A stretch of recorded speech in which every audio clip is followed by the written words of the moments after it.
Hi class, today we're going to be going over Chapter 9, Development, and we're going to be covering topics such as lifespan development, developmental theories, stages of development, and death and dying. And to start off, what do you think development is? Think about your own development, think about if you have kids, how are they developing? What are some topics or some things that come up to you when you think about development?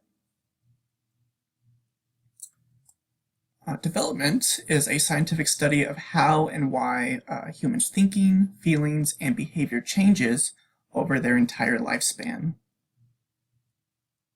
And for these videos, I'll be covering the entire lifespan from birth to death. One category is physical development, so this includes physical growth, different changes that occur in the body, different changes in your brain and how your brain develops, how your motor skills develop, how you develop the different senses that you have, and how to stay healthy and well throughout your lifespan. Then there's a cognitive side of learning development, so how we learn as we grow older, our attention spans, how we're able to grasp things, how we're able to remember things, how we use language and how we think and reason, and also how we are creative throughout our lifespan. And the last section that we'll cover about development is the psychosocial, and this is where we develop emotions, different attachments, different personalities, and develop different social relationships throughout our lifespan.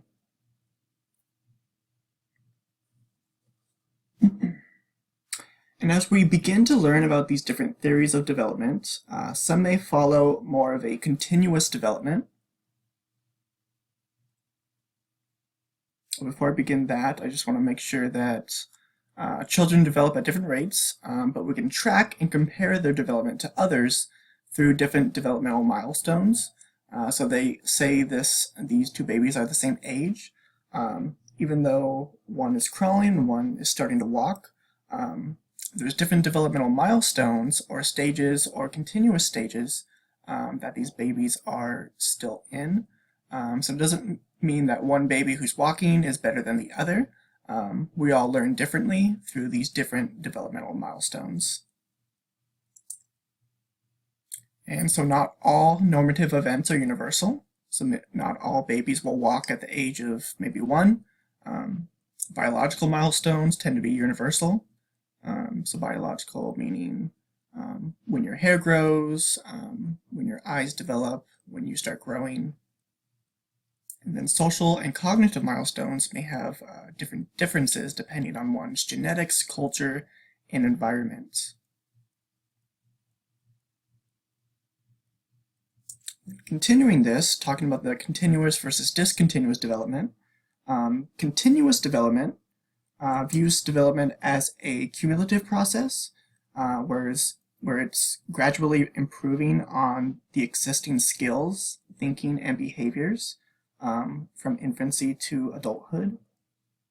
Whereas discontinuous development views development as having unique stages that occur at specific times or ages, and you have to go through one stage to get to the other.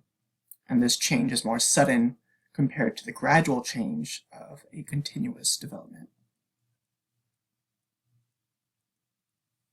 And continuous development theorists believe children grow continuously and constantly add new lessons and skills on top of the old lessons that they're already learning. And they believe that children grow at a steady and uniform speed, and that even though parents can't see it with their eyes, children are still growing and developing right in front of them. On the opposite end of the spectrum, there's stage theorists, or discontinuous developments, and they believe that the sequence of development is universal. So for example, in cross-cultural studies of language development, children from around the world reach language milestones in a similar sequence. As we learned, infants in all cultures coo before they babble, and then they begin babbling about the same age, and maybe utter their first word around 12 months. There isn't a right or wrong answer to these different continuous versus discontinuous developments. They're both true in their own right. And while it's true that development is a continuous process that never stops, it may also be true that we go through different stages of growth and different stages of development across the lifespan. Then one more thing that I want to mention before we get into the specific stages and periods of development is the concept of nature versus nurture. So as we talked about before, and as we learned before, it's not just nature or just nurture that influences our development. It's both nature and nurture, so both our genetics and our environment come into play when we're developing across the lifespan.